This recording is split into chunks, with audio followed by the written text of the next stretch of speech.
Selamat siang, Go. Saya Musa, Go. Siapa? Musa. Musa. Ya, Oke. betul. Umur? Saya 39 tahun, 39 tahun, Go. Ya. Anak dua,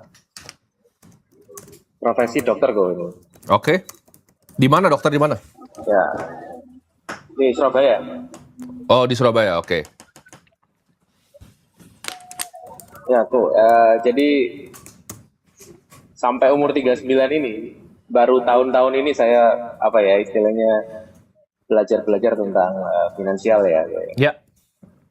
Selebihnya cuman belajar kedokteran. Ya. Karena rambut mulai berubah, jadi mulai mikir-mikir yang lain ya. Ya. Jadi setelah saya belajar-belajar nih sebenarnya apa namanya? Saya pengen pendapatnya Ko Timothy ya. Selama saya kerja itu saya merasa ya investasi saya dengan umur saya itu terbalik strateginya. Jadi saya apa namanya? Dari penghasilan saya biar menjaga nilainya saya masukkan ke kebanyakan sih properti ya, Bu, ya. Ya. Sesuai ajaran orang tua ya. Ya. Jadi sekarang yang properti yang liquid itu di rumah kos ya yang banyak. Oke. Ya, kurang lebih kita kelola itu cuma hanya 70 kamar ya, Bu, ya. Ya. Sama saya kerja 70 kamar dengan penghasilan kurang lebih di 90 sampai 190 sampai 95 juta per bulan. Oke. Dari Bersih, itu udah bersih rumah ya? kosnya. Udah bersih itu. Modalnya berapa waktu itu bikin nama semuanya? Bikin semuanya di 4 tempat itu kurang lebih di 9 sampai 9 sampai 9 ya itu 9 sampai 10 miliar Oke. ya. Dia kan dia tersebar kan, kita ngejar lokasinya Ya. itu. Itu dari uang tabungan kerja dan macam-macam. Kalau penghasilan aktif dari praktek ya kurang lebih juga segituan ya, gue 100 sampai 130 mungkin ya. Ya. Sebenarnya pertanyaan saya itu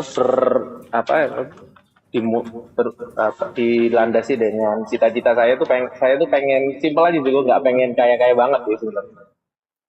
Ya.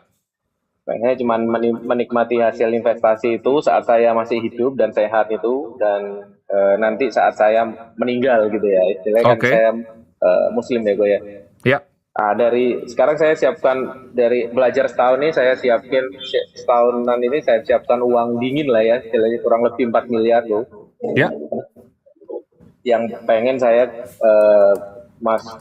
investasikan supaya dia jadi 20 miliar di kurang lebih ya 3 tahun lagi ya. Karena kan 39 tambah 3 atau 4 tahun lagi saya umur 43, 44 ya, 43 lah. Kira-kira 45 saya sudah fokus mempersiapkan kehidupan berikutnya ya. Jadi nggak capek-capek lagi praktek dan lain-lain lah ya. Ya. Cita-cita saya dari 4 miliar pengen jadi 20 miliar dengan harapan saya pengen punya satu perumahan ya, Ya. perumahan kecil aja di suatu tempat yang di situ ngajarin tentang baca Quran dan lain-lain. Yang kedua sih pengen ada rumah sakit sesuai bidang saya, rumah sakit kecil aja yang tipenya tipe D kecil gitu. Kalau masih ada sisanya pengen diinvestasikan lagi ke kosan supaya dia ya walaupun lambat ya tetap liquid. Yang paling pengen itu sebenarnya pengen overland gitu. Oke. Pengen overland keliling dunia. Nah, kira-kira dengan 4M ini apa yang saya harus lakukan untuk mencapai poin-poin yang saya pengen itu di usia kurang lebih 45 tahun. Oke. Ini kan basically kamu dokter ya. Kalau dokter tuh biasa trajektori hidupnya seperti ini. Ini human capital namanya. Jadi pendapatan kamu akan menurun sesuai dengan usia karena kan ada pensiun dan ini harusnya aset investasi nih ya. Oke, kamu tadi berarti ada properti ya. Properti ini 9M. Yang menghasilkan tadi 95 juta per bulan. 90 sampai 95 ya. 90 sampai 95 kita bilang 90 biar gampang. Berarti per tahun ini 1 miliar lah ya. Per tahun. Nah, ini kan kalau kita hitung kasar ini 12% ya per tahun. Ini Ya, udah oke nih, udah bagus. ya Ya, 11 ya 12%. betul. Dan kamu ada pertanyaannya, kamu ada 4 miliar gitu kan. Ya, Target kamu, jadi 20, ya nggak? Ini betul. dalam waktu 5 tahun aja, kita hitung kasar berarti kan 37% ya. CAGR. Nah, ini kamu carinya di mana gitu pertanyaannya. 37% tuh bukan Carinya di sesuatu mana? yang, ya, 37% tuh bukan sesuatu yang kamu bisa cari di financial market. Karena kalau kita rata-rata indeks dunia kan 10-11% ya per tahunnya. Kamu untuk mencari 37% konsisten per tahun selama 5 tahun tuh jawabannya di pasar keuangan mustahil. Yang kamu harus lakukan untuk nyampe 37% adalah udah pasti ini cuma bisa lewat usaha ya atau bisnis. Nah, kamu tadi rencananya mau diapain 4M-nya itu? Kalau bisnis saya sih terus terang waktunya ya kok ya.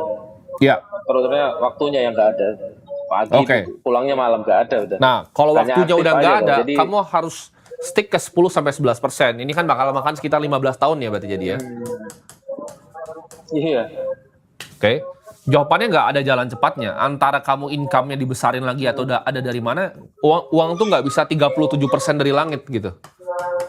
Ini nggak bisa, ini mustahil. Pertanyaan kamu. Jadi kan yang memang punya target finansial untuk nyampe 20 miliar, harus cari cara yang lain nih, gitu, untuk nyampe situ.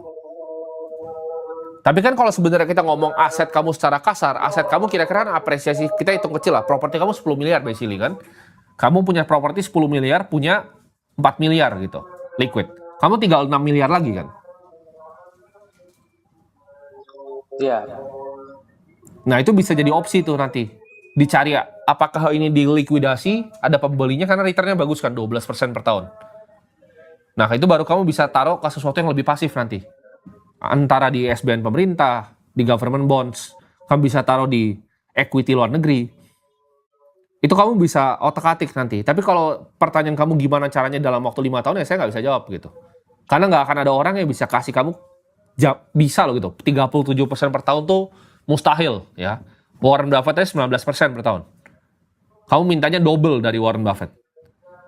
Sulit itu, sulit dan nggak ada ya. Kalau ada yang bilang kamu bahwa oh ini bisa nih pasti 37% itu pasti bohong. Karena investasi itu rata-rata 10-11% ya. Oke? Iya tuh. Jadi jawabannya adalah waktunya gitu kan. Investasi kan ada beberapa ada 3 kan. Yang pertama adalah savings rate.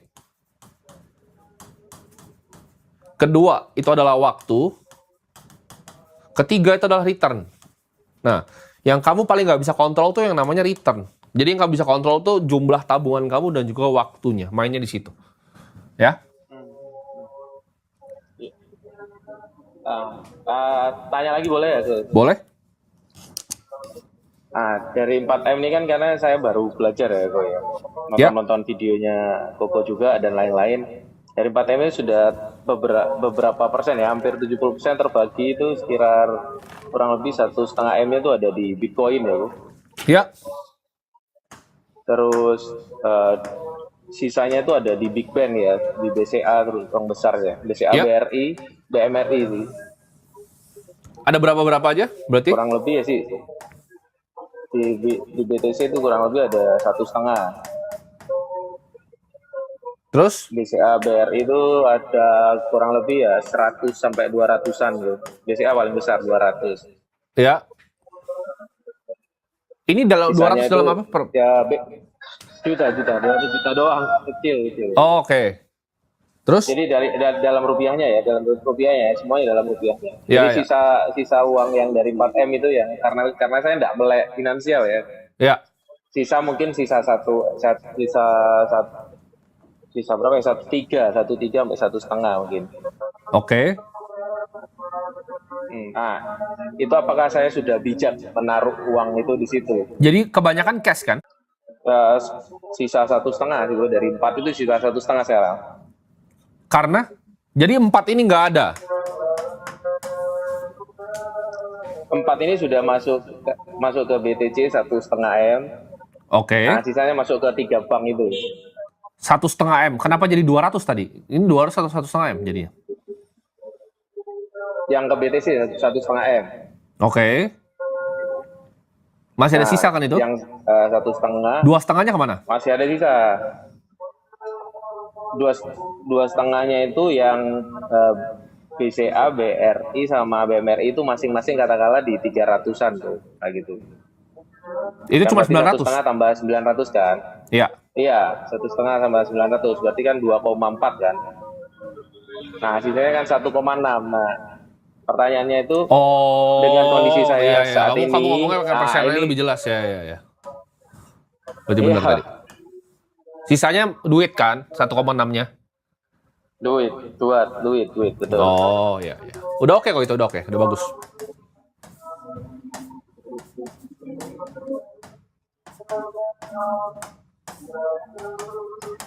Nah, ini yang pertanyaan saya cuman ini sih, 3 ini. Ini kenapa 3 bank gini? Wah, karena ketidaktahuan saya gue itu. Ya, Jadi ya sudahlah. jadi Bank negara jawabannya aja. adalah ini coba dianalisa lagi. Yang paling bagus itu yang mana? Jangan beli 3-3-nya, karena gini. Kamu kan beli 3 untuk menyebar resiko kan. Tapi kalau kamu belinya kayak gini, ini nggak menyebar resiko. Kecuali misalnya posisi kedua kamu tuh misalnya batu bara, tambang gitu, tambang. Ini consumer goods, itu beda cerita. Tapi kalau 3-3-nya perbankan begini, sama aja kayak beli satu. Itu nggak ada diversifikasinya gitu. Mungkin itu aja sih yang dibenahin. Sektornya ya. Iya, sektornya dibenahin. Untuk Oke. sisa uangnya lebih baik saya kemana tuh? Ya, kamu kalau parkir aja dulu. Money market nggak apa-apa, RDPU. Ini mau ditaruh di Indon juga boleh. 5% sekarang yieldnya lumayan besar. Karena kamu masih full time bekerja kan, nggak bisa mantengin setiap hari. Full time bekerja. Iya. Nggak bisa mantengin ya. Betul, Kalau jadi masuknya ke harusnya begitu. BTC lagi tuh. Apa? Kalau sisanya masuk ke BTC lagi terlalu beresiko ya. Gini, itu kamu jadi besar sekali kan porsinya, dan sekarang kamu bukan orang yang bisa mantengin setiap hari. Beda ceritanya kalau kamu bisa mantengin setiap hari. Kalau kamu bisa mantengin setiap hari, kamu cari yang volatilitas tinggi nggak apa-apa. Tapi kan ini udah cukup besar nih di portofolio kamu. Secara manajemen resiko ya nggak oke untuk kamu yang bekerjanya full time dan bukan di sini pekerjaan kamu, ya. Oke, terima kasih Gus. Oke.